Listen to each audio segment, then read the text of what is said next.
Hello mga kalaag! Welcome to Jel's Yearning kung saan magluluto tayo ng humba espesyal. Humba espesyal kasi ang ating timplado ay mga hango sa lutong Cebuano or mga lutong bisdak, Bisayang dako. Naisip ko yung gumawa ng content ng pagluluto kasi mahilig ako magluto at marami din akong alam pagdating sa pagluluto. At ito na nga yung video na to as isi-share ko sa inyo yung mga nalalaman ko sa pagdating sa pagluluto. Most especially sa pagluluto ng humba espesyal. So halina, panoorin niyo na. Para maging espesyal ang inyong pagluluto ng humba, kompletohin ng mga ingredients. Pork belly, cut into 1.5-inch cubes, 1/4 cup vinegar, 1 cup soy sauce, 1 cup pineapple juice, importante yan, and 1 tablespoon oil, 1 small onion, 6 cloves garlic, and 1 tablespoon peppercorns.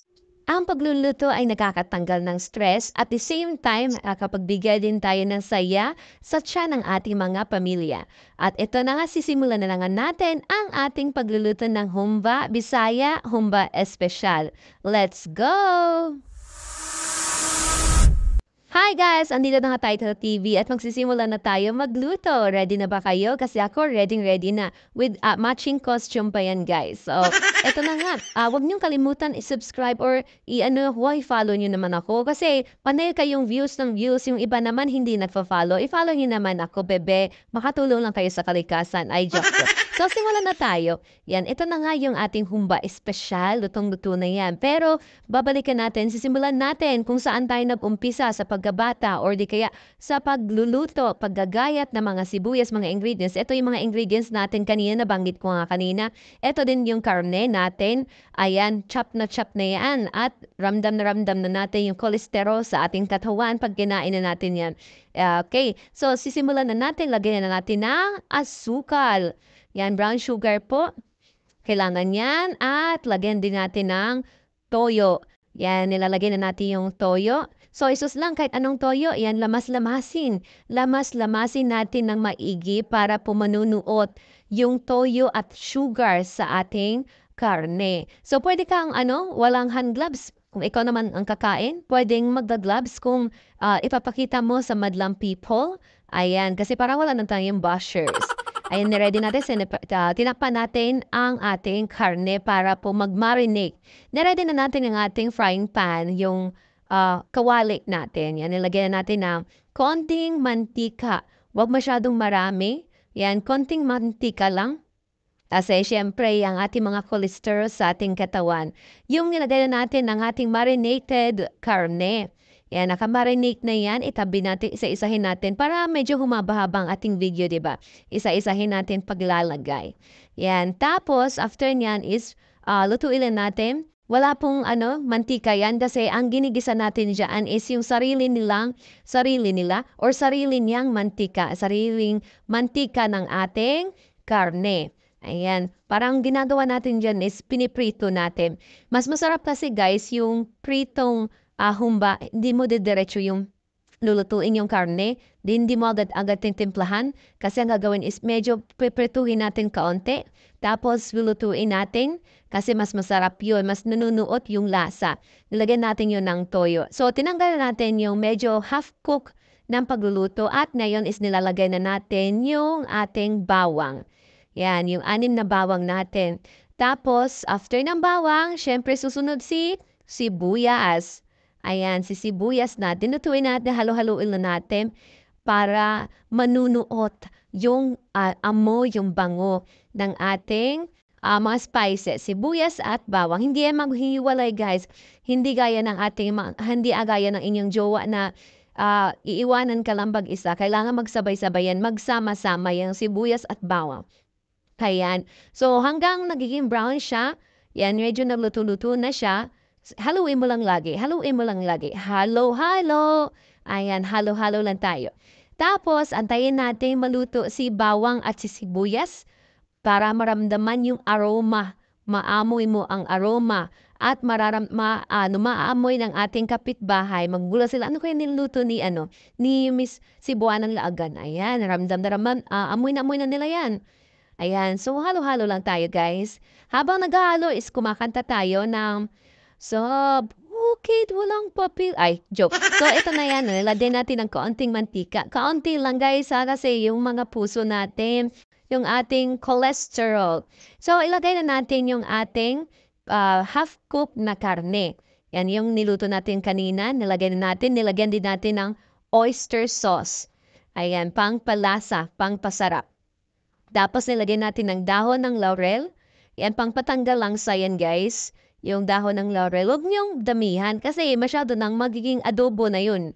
Yan, konti lang. Tapos, 1/4 tablespoon black pepper. Yan, lagyan natin ng black pepper. At yung pangpalasa guys, ang Sprite. Huwag kalimutan na gawing sabaw ang ating Sprite, ang inyong Sprite. Kasi huwag niyong gamitan ng tubig.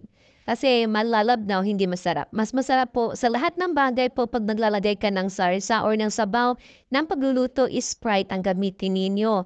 Huwag po tubig. Halimbawa, nagluluto ka ng mga gisadong manok, gisadong baboy. So, Sprite ang gamitin yung tubig. Lagyan ng konting vinegar or ano yung tawag dyan? Yung suka. Yan, lagyan ng konting suka para kahit yung humba nyo guys, kahit 3 days na hindi siya naka-ref, yan, makakain nyo pa rin yan. Kasi pag lalong-lalo na yung tinutuyo nyo yung pagluluto ng humba espesyal. Ayan. So, after how many minutes, check nyo rin mabuti. Tingnan nyo man, kasi tingin-tingin din pag may time. Ayan, nararamdaman na natin yung sarap ng humba. Kaunti lang yan, kasi for the blood lang yan. Pero, kung mas maramihan yan, mas masarap yan nilagay yung pata na humba. Yan, yung pata ng karne ng baboy, nilalagay dyan. Yan, napakasarap nun guys. Kahit 1 week mong ilagay sa, i-separate mo sa kaldero na hindi mo nilalamog. Siyempre, hindi mo nilalamog, hindi siya napapanis. Ayan, mas masarap din yan nilalagyan ng guys, ng pasas. Ayan, lagyan ulit natin ng oyster sauce. Yan, unti-unti po yung paglalagay ng oyster sauce para hindi mabigla. Parang ikaw din nabibigla pag iniwan ka ng jowa mo. Yan, gano'n. So, huwag mong biglain. Lagyan ulit natin ng konting sugar. Depende yun sa gusto mo. Kung gusto mo matamis, lalagyan mo medyo konti, dami-damihan mo yung asukal. Kung gusto mo yung tama lang yung tamis, yan, yun yung pinagkaiba guys ng humba at saka sa adobo. Yan. Yung humba kasi mas matamis-tamis, manamis-namis. Kung gusto mo naman na medyo mas spicy na humba, pwede mong lagyan ng chili. Yan, nilalagyan ng chili. Kasi pag ako lang kakain guys, nilalagyan ko ng chili yan. Pero kung siyempre, sasama din yung mga anak ko, ayan, hindi ko na nilalagyan ng chili. Ayan. Ayun, yung tinikman-tikman na natin yan kung talagang ramdam na natin yung lasa. At yun, malapit na maluto ang ating humba espesyal. Ayun, halo lang tayo. Halo-halo. Huwag masyadong haluin. Yung tamang halo lang. Tapos, ayan, kunti-kunti na lang. Yan, ramdam na natin. Ready to serve na guys. Masarap na humba espesyal. Yan, luto na. At syempre, hindi mawawala ang paglalagay ng mga design. For presentation, lagay natin ng dahon, basils. Yan, nilalagay natin ng, optional lang yan guys, for presentation purposes only. Pero kung kakain ka na, syempre, diretso lamo na. At ngayon na nga, maraming salamat sa inyong panunood sa aking video. At kung nagustuhan nyo ang pagluluto at gusto nyo magluto ng video at natutunan nyo gumawa ng humba espesyal, huwag nyo naman kalimutan i-like ang ating video na to at mag-comment down below kung ano pang gusto nyong lutuin ko na lutong Bisaya, lutong mga bisda. So maraming salamat sa panunood at sana may natutunan kayo sa aking video. Maraming salamat! Bye-bye!